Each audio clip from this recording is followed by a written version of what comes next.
Mm-mm-mm. You know a comic book is hot when it brings out the 90-year-old woman at a stripper bar to you. I was like, honey, take all my dollars and take them again because issue 2 was awesome. The Weatherman number 2 just brought its game up in here.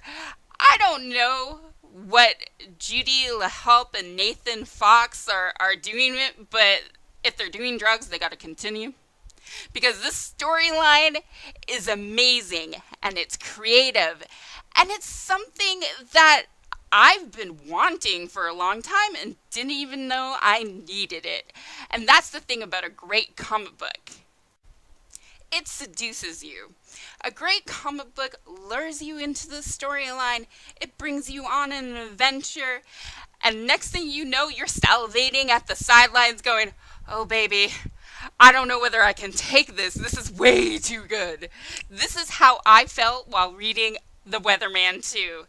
This comic book is so surprising in its intrigue and in its mystery and its sense of adventure and world building. The great thing about this comic book is that it brings you into its world. It doesn't matter that it's the year 27,000. You feel as if you know these people. You can communicate with them. They might as well be your next door neighbors or real world events coming on down. And that's awesome. Because when you're telling a future apocalyptic story where billions of lives have passed away because of a terrorist group, you need that hook and your angle. I know I didn't tell you guys about the ending of issue 1, but since you're here in video number 2 about the Weatherman, I'm going to tell you that it ended on a cliffhanger where the Weatherman was accused of killing billions of people on the earth. It left you stunned at the end of issue 1 where you're like, what the hell's going on? I thought this was just a quirky, fun weatherman. And now you're up in here killing his dog and dragging him off to parts unknown? Nah, you cannot be doing that to that guy. So right away, your heart goes out to him. And at that point, you're riveted. You're drawn in. You want to read issue 2. And issue 2 starts off with a subtle bang, as any good storyline should. It starts off with the old woman again. They're at this memorial, this remembrance of these billions of people that died.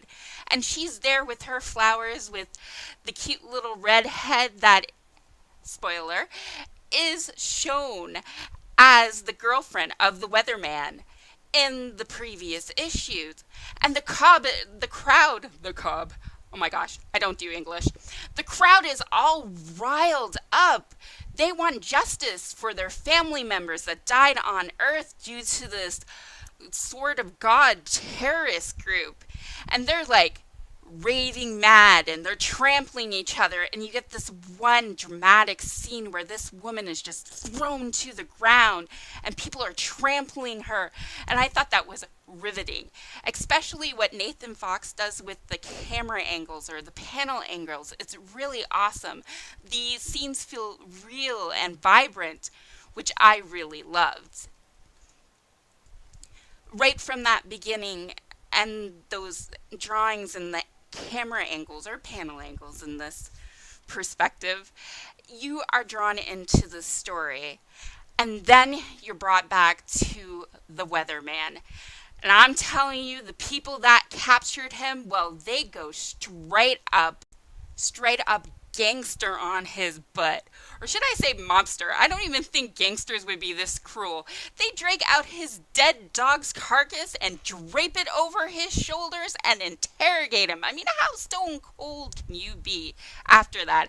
And his supposed girlfriend, I know this is a little bit of spoiling, but she is cold as ice towards him.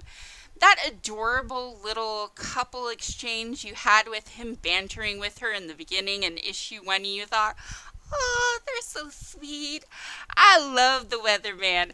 I like this cute little guy and gal and the way he's like constantly asking her out, and they have this beautiful lovey-dovey exchange.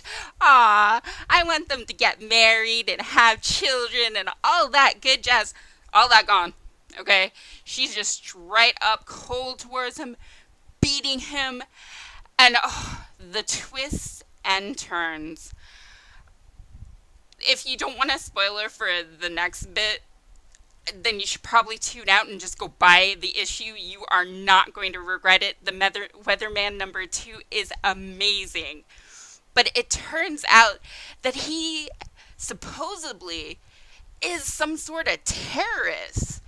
This poor weatherman is a terrorist that purposely got his mind wipe, according to them, to hide his identity.